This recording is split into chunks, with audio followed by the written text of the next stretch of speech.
To be or not to be? This is an important question for sarcoidosis sufferers. What, in fact, is to be sarcoidosis? Sarcoidosis is a painful disease. Medical science has no cure. Medical science knows of no known cause. The disease strikes mostly African Americans and mostly women. The age group most likely affected is between 20 and 40.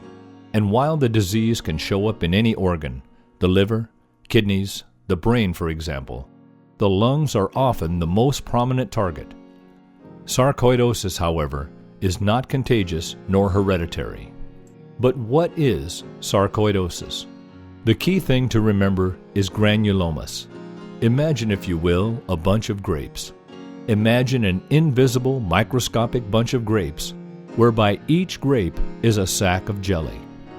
Granulomas, an important feature of sarcoidosis, is the unexplained creation, distribution, and concentration of these microscopic bunches of grapes inside the lungs, or the kidneys, liver, or the eyes, or the brain, or even along the skin. To be sarcoidosis is to be afflicted with these massive concentrations of micro grape sacs inside the body. My name is David Michael January, and I have sarcoidosis. I was developed the disease in 2007, and I'm going into my 8th year now of trying to resolve this disease. I was sent to a specialist in 2007, and the weird thing with the specialist is that sarcoidosis can be determined from toxins, pets, dust, mites, and he couldn't pinpoint it to either of them, and he just said I had sarcoidosis. So it's just a rare case for me where he couldn't say what it was. It's a combination of all of those. When this happens, you get intense inflammation, pain. Why? The phenomena of these massive concentrations has been identified as the vehicle of inflammation. When granulomas appear in mass concentrations at any one spot on the body or inside, they cause excruciating pain.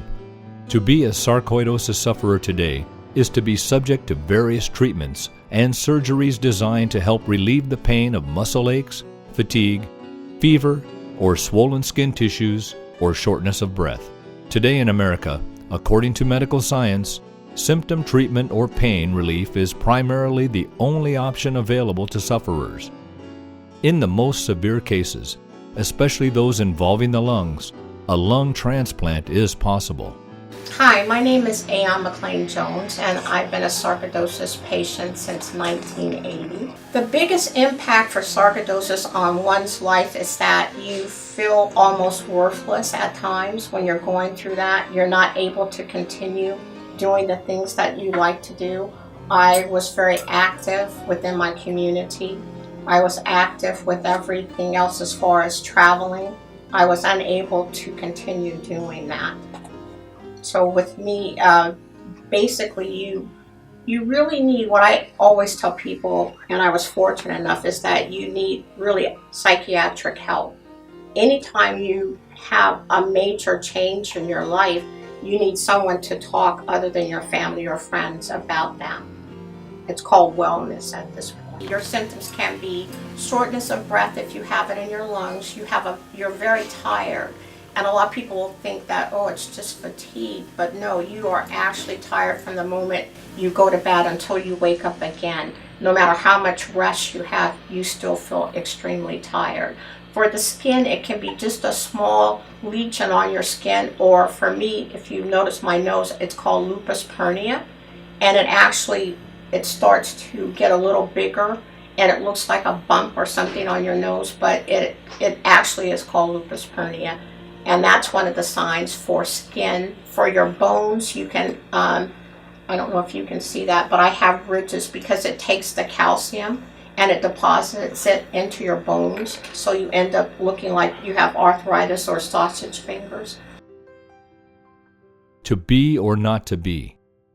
Is there a not-to-be sarcoidosis option? Within the medical establishment, there have been reports of a chance recovery or a spontaneous improvement of symptoms. But with no pathways to a recovery, some sufferers of sarcoidosis have resorted to other means of treatment. These people, in a sense, are choosing not to be sarcoidosis. A survey of the World Wide Web, as well as video hosting sites like YouTube, reveals that some sarcoidosis sufferers are experimenting with alternate treatment protocols. One in particular recommends looking into nutritional supplements. Inflammation, that burning, painful symptom occurring in the muscle joints, in the organs, and on the skin tissues, appears to be a common culprit. If that is the case, then use common, easily obtainable health food supplements to fight inflammation and thus switch off the pain. While there are about 30 different anti-inflammatory over-the-counter herbs that reduce pain and even the internal inflammation that causes the pain, here are 4 that are specifically recommended for sarcoidosis sufferers: turmeric, burdock, cat's claw, and alfalfa powder. These health supplements are not suggestions meant to replace the advice and recommendation from your doctor. Also, an individual sufferer may even investigate these health supplements alongside the recommendations provided by their doctor.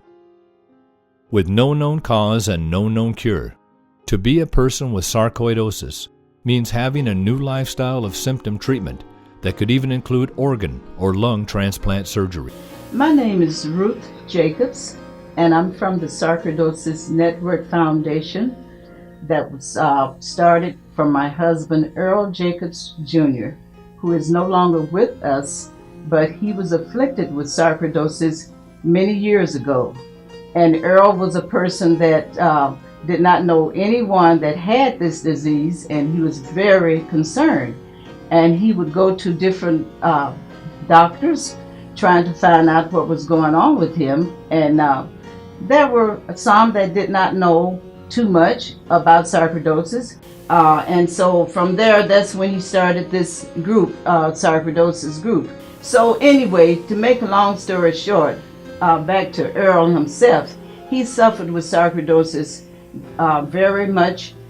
He developed a cough that was so bad to every time someone would be near him, they thought like they were going to catch something. And that persistent cough was all the time. If you were near Earl, you knew, well, if you weren't near Earl, you could hear that cough and you knew it was him. So anyway, I was trying to do all I could to help him because he was suffering so much with that sarcoidosis. My husband, he did not make it. So he only survived for maybe about a couple of months. I think with sarcoidosis, I just was trying to help my husband.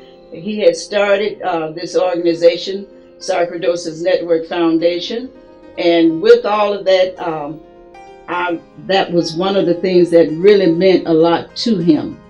And so to help other people, because that was what he was all about, and I was as well. And that's why I was always by his side. So in the meantime, when he passed away, I had to do what I had to do to keep this going. As they say, hope is the thing, is the key, that one day we will find a cure for sarcoidosis. To be sarcoidosis or not to be?